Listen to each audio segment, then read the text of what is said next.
sakop sa ginibong drug bypass operation. Triple o apat na doble ang bihikulo na gruso sa siyudad kang Naga. Mas complain ng police station kang Naga City Police Office. Newsbreak.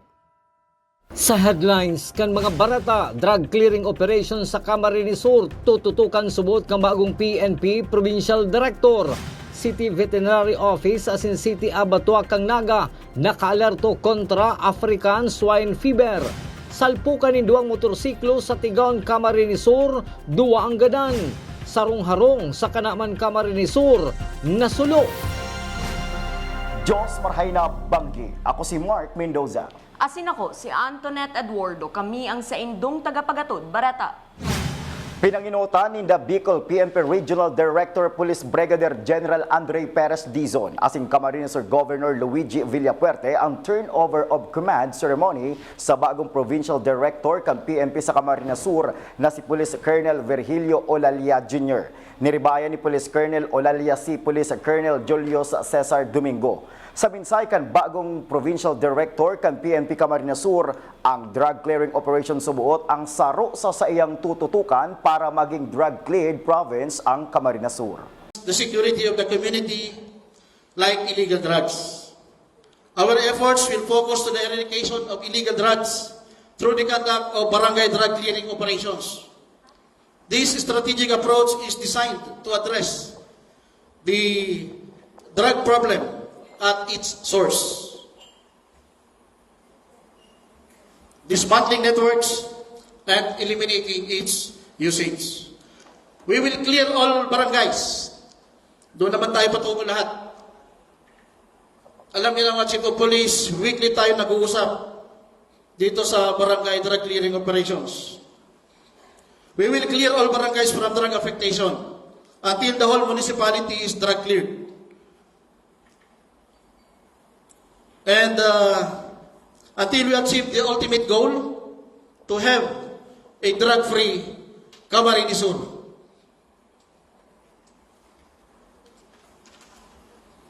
Alam ko po, this will not be an easy task. And the path will be hard.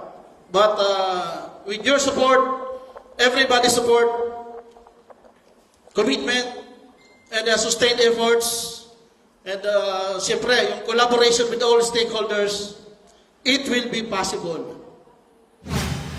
Mientras tanto, ikinaugma ni Camarines Sur Governor Luigi Villapuerte ang inalatag na programa kan bagong asumer na PNP Provincial Director kan Camarines Sur. Huli kay ni mataw subuot ng premyo ang gobernador sa kada barangay na maideklarang drug-cleared kan PNP sa Camarines Sur. Glad na sinabi mo dito sa speech mo dahil sasabihin ko rin po, and hindi lang po mission mo to, hindi lang po mission ng mga COP, pero members of CAMSUR PPO, I will truly appreciate it and I will speak to you na magbibigay po ako ng premyo sa kada barangay na ma-drug clear. Bibigay po ako ng premyo sa PPO kasi magbibigay din ako ng premyo sa COP as in Municipal Office. Padago sa mga Barata. Huli tayaon pa sa red zone ang Banwaan in Pili, Camarines Sur sa African Swine Fever. Nakaalerto man ngunyan ang mga opisina kan City Veterinary as in Abattoir para malikayan na maglakop ang nasabing helang sa syudad. Ang detalye sa report ni Melvin Machado.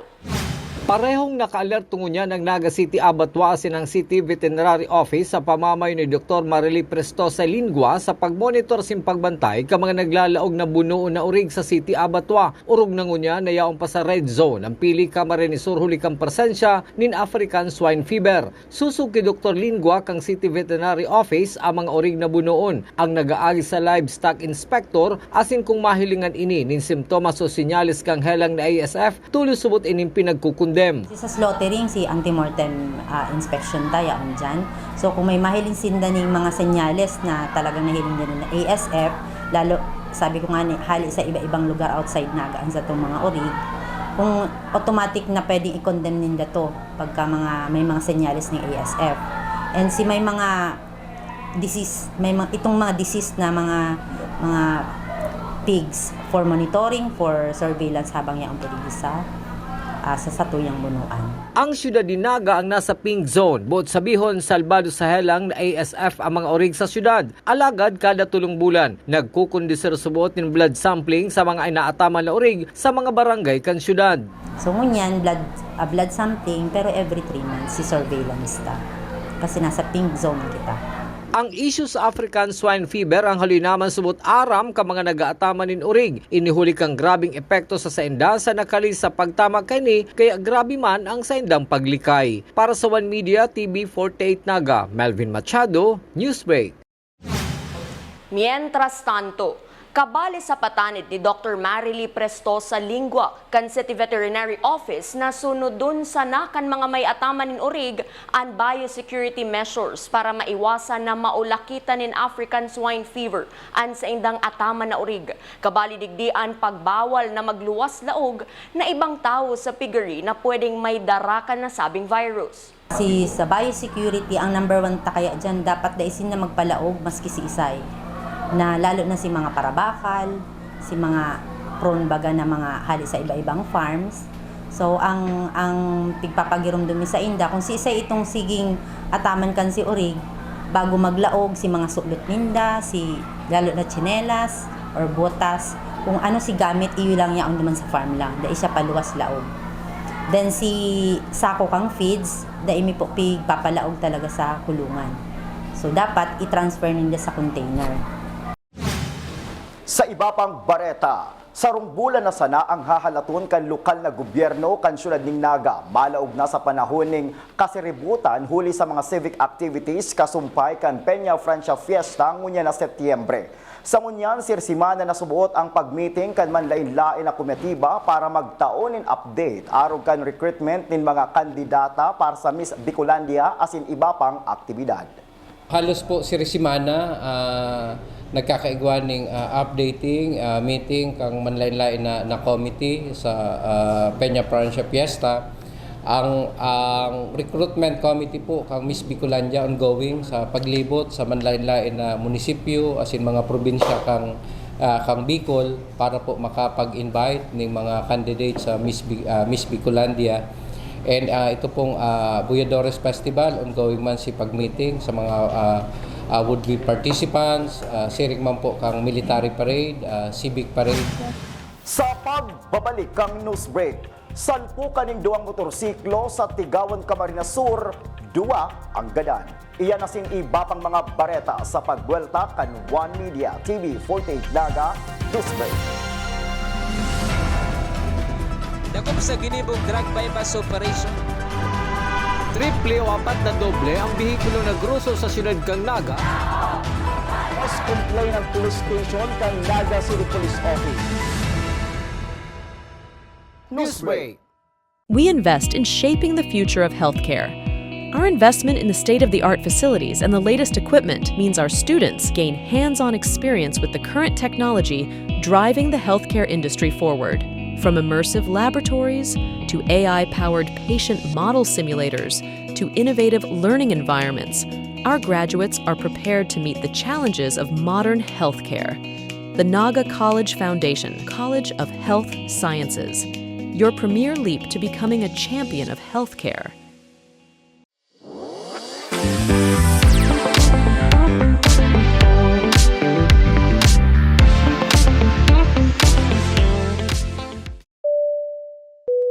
Flight attendants, prepare for takeoff, please.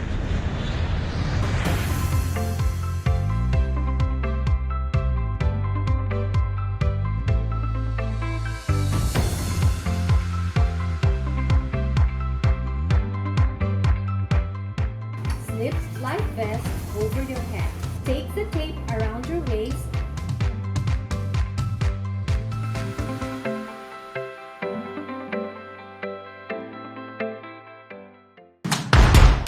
Hello, NCF! Welcome to the Naga College Foundation Incorporated. Where academic excellence meet limitless opportunities.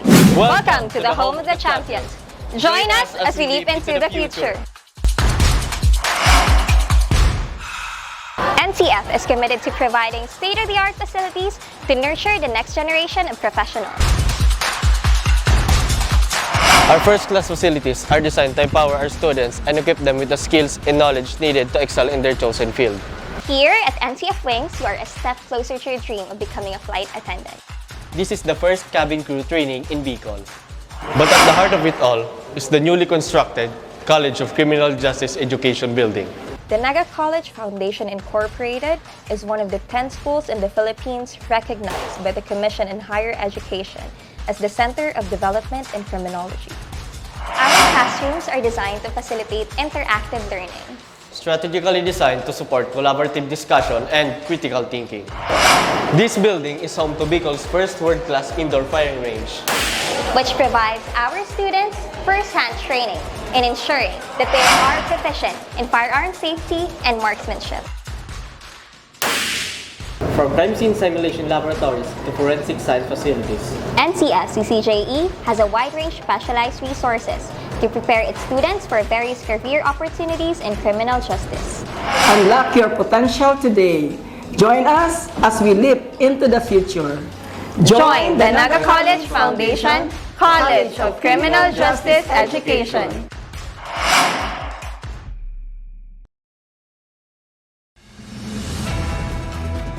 Dagom sa ginibong drug bypass operation. Triple o apat na doble ang bihikulo na gruso sa siyudad kang Naga. Mas complain ng police station kang Naga City Police Office. Newsbreak. Sa pagpapadagos kan mga bareta, sa pagbubukas kan bagong superstore sa siyudad ni Naga, nagtausubot ininin oportunidad sa mga taga-Naga na magkaigwanin trabaho. Susug kay City Administrator Elmer Baldimoro, sa 250 na empleyado ka nasabing superstore, sanggatos digdian mga taga-syudad ni Naga. Sanggatos man anhali sa Metro Manila, asin natatadang empleyado anhali man sa pagtaraid na munisipyo Naga. Huli ka ini, bako lang taga-Naga ang nakikinabang sa pag-asenso kan syudad, kundi maging ang mga kataid na banwaan. Ang Landers po nag-hire ng more than 250 employees. However, ang iba kayan darahading Manila, pero si data po na nagather ta is more than 100 kayan taga-Naga. The rest outside Naga from Kamsur.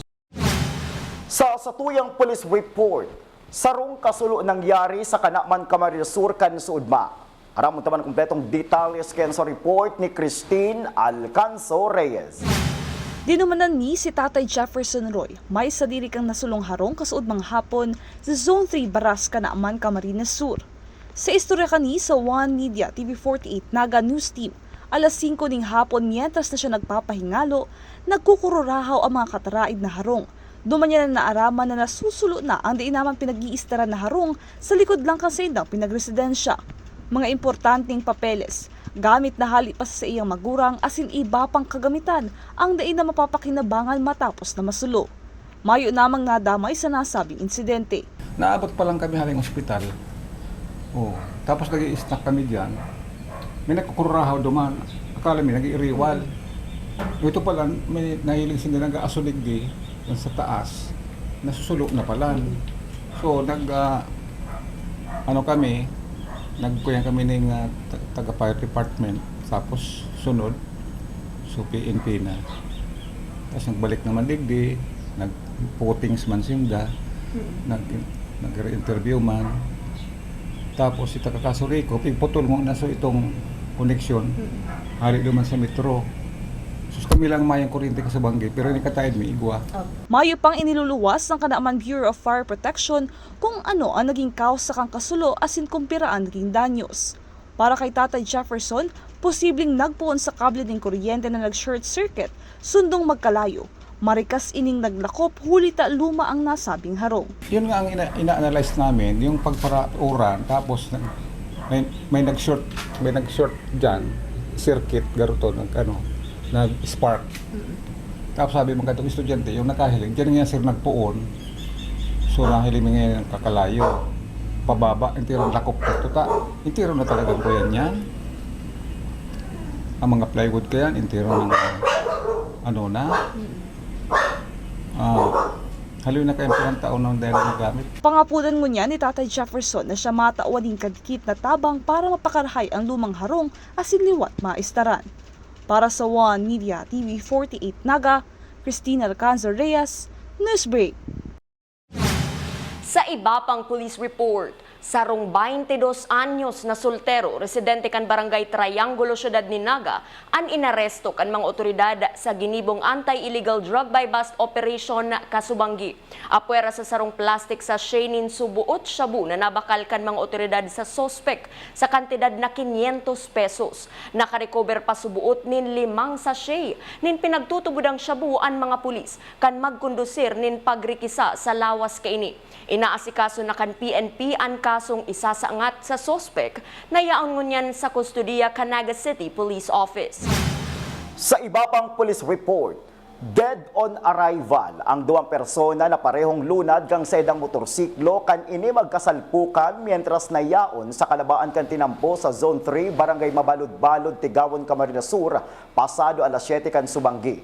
Susog sa PNP Tigawon, hali subuot sa Gowa, Camarines Sur ang 26 years old na lalaki asin pauli subuot sa siyudad ng Naga. Pauli naman sa Tigawon, Camarines Sur ang 53 anyos na lalaking nakasalpukan kaini. Nadara pa sa Tigawon Infirmary ang mga biktima kan mag-agi ang bihikulo kan MGRRMO Garchitorena sa lugar kung saan nangyari ang road crash. Sa iba pang bareta, Naga College Foundation nagdagdag pasilidad para sa Basic Education Department ngunyan na school year 2024 to 2025. Ang detalye sa report ni campus correspondent Dennis Batir. Makalihis ang 2 bulan na bakasyon, balik eskwela na ang mga estudyante sa Basic Education kan Naga College Foundation. Sigun ki Mr. Alnoel Asis, Principal kan Basic Education, nagkapirang preparasyon ang ginibuninda para sa ngunyan na ralaogan. Kumpleto na subuot ang bilang kan junior high alagad hanggang August 3 na sanaan enrollment para sa senior high. So far, this school year 2024-2025, aside from NSET, which conducted for our faculty, the in-service training in preparation for the new matatag curriculum, and as well as we continue our K-12 program for the rest of the grade level, we also prepare our facilities, particularly the senior high school for their new high school building at Libuton. So, ang ating enrollment is ongoing for the grade 11 and grade 12 na lang. Because for the junior high school and for the grade school, we closed the enrollment because we already reached our enrollment target. So far, for the grade school, junior high school, 100+% na kami sa enrollment target. So we closed it already. But for the senior high school, we have still available slot, particularly for the compulsory for education, for the STEM and ABM, for the grade 11, for incoming grade 11 students. Nagkapiraman subuot ang mga pasilidad na sa indang dinagdag para sa bagong eksperyensya asin kalidad kan edukasyon kan sa indang mga estudyante. Facilities, yes, marami tayong dinagdag na facilities, particularly with our senior high school. We added computer laboratories with 40 computer units. We also added our robotics laboratory. Our robotics laboratory is located at the new senior high school building. We have additional library which in fact maganda kaysa sa dati natin library for the senior high school.